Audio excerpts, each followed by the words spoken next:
രാജകുമാരിയായ മാതാ സീത ഒരിക്കൽ തന്റെ തോഴിമാരോടൊപ്പം കൊട്ടാരമുറ്റത്തെ ഉദ്യാനത്തിൽ വിശ്രമിക്കുമ്പോൾ മനോഹരമായി സംസാരിക്കുന്ന ഒരു ജോഡി തത്തകൾ അവിടെ പറന്നിറങ്ങി. വെറുമൊരു സംസാരമായിരുന്നില്ല അത്. വരാനിരിക്കുന്ന രാമായണ കഥയിലെ പ്രധാന സംഭവങ്ങളെ കുറിച്ചും പ്രഭു ശ്രീരാമൻ എന്ന വീരനായ രാജകുമാരൻ മാതാ സീതയെ വിവാഹം കഴിക്കുന്നതിനെ കുറിച്ചും ആ തത്തകൾ പരസ്പരം ചർച്ച ചെയ്യുകയായിരുന്നു. തന്റെ ഭാവിയെക്കുറിച്ച് സംസാരിക്കുന്ന ഈ അത്ഭുത പക്ഷികളെ കണ്ടപ്പോൾ മാതാ സീതയ്ക്ക് കൗതുകം തോന്നി. അവയെ പിടികൂടാൻ മാതാ സീത തന്റെ തോഴിമാരോട് ആവശ്യപ്പെട്ടു. തോഴിമാർ ആ തത്തകളിൽ ഒരു തത്തയെ പിടികൂടുകയും മാതാ സീതയുടെ അടുത്തെത്തിക്കുകയും ചെയ്തു. എന്നാൽ ആ തോഴിമാർ പിടികൂടിയത് പെൺതത്തയായിരുന്നു. തുടർന്ന് ആ പെൺതത്ത മാതാ സീതയോട് താഴ്മയോടെ പറഞ്ഞു, ദേവി, ഞങ്ങൾ കാട്ടിൽ സ്വതന്ത്രരായി കഴിയുന്നവരാണ്. ഞാനിപ്പോൾ മുട്ടയിടാറായിരിക്കുന്നു. എന്റെ കൂട് കൂട്ടാനും വരാനിരിക്കുന്ന കുഞ്ഞുങ്ങളെ പരിചരിക്കാനും എനിക്ക് എന്റെ സ്വാതന്ത്ര്യം വേണം. ദയവായി എന്നെ വിട്ടയക്കൂ. എന്നാൽ ആ തത്തയുടെ പ്രവചനവും സംസാരവും കേൾക്കാൻ അതിയായി ആഗ്രഹിച്ച മാതാ സീത അതിനെ വിടാൻ തയ്യാറായിരുന്നില്ല. അല്ലയോ തത്തേ, നീ പറയുന്ന കാര്യങ്ങൾ എനിക്ക് വലിയ സന്തോഷം നൽകുന്നു. നീ എന്റെ കൂടെ കൊട്ടാരത്തിൽ കഴിയണം. ഞാൻ നിന്നെ നന്നായി നോക്കിക്കൊള്ളാം. മാതാ സീത ആ പെൺതത്തയോട് ഇങ്ങനെ പറഞ്ഞു. തന്റെ പ്രിയപ്പെട്ടവന്റെ അടുത്തു നിന്നും മുട്ടയിട്ട് കുഞ്ഞുങ്ങളെ വിരിയിക്കേണ്ട തന്റെ സ്വാഭാവികമായ സാഹചര്യത്തിൽ നിന്നും തന്നെ മാറ്റുന്നത് പെൺതത്തയ്ക്ക് സഹിക്കാനായില്ല. ദുഃഖവും വേദനയും മൂലം ആ പക്ഷി മാതാ സീതയെ ഇങ്ങനെ ശപിച്ചു. അല്ലയോ രാജകുമാരി,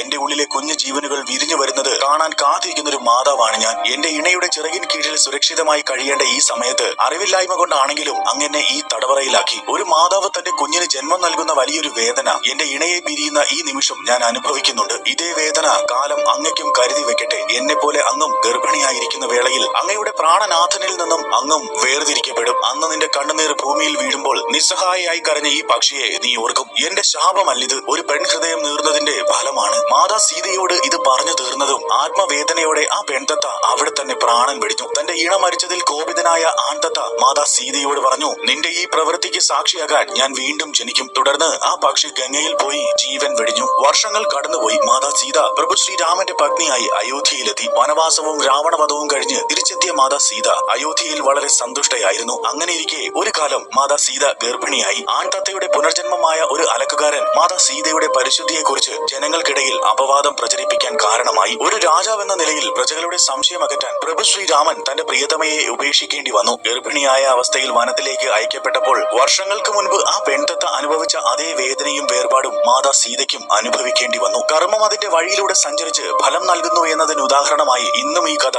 പറയപ്പെടുന്നു. തത്തകൾ മാതാ സീതയ്ക്ക് നൽകിയ ഈ ശാപത്തിന്റെ കഥ നിങ്ങൾക്ക് ഇഷ്ടമായാൽ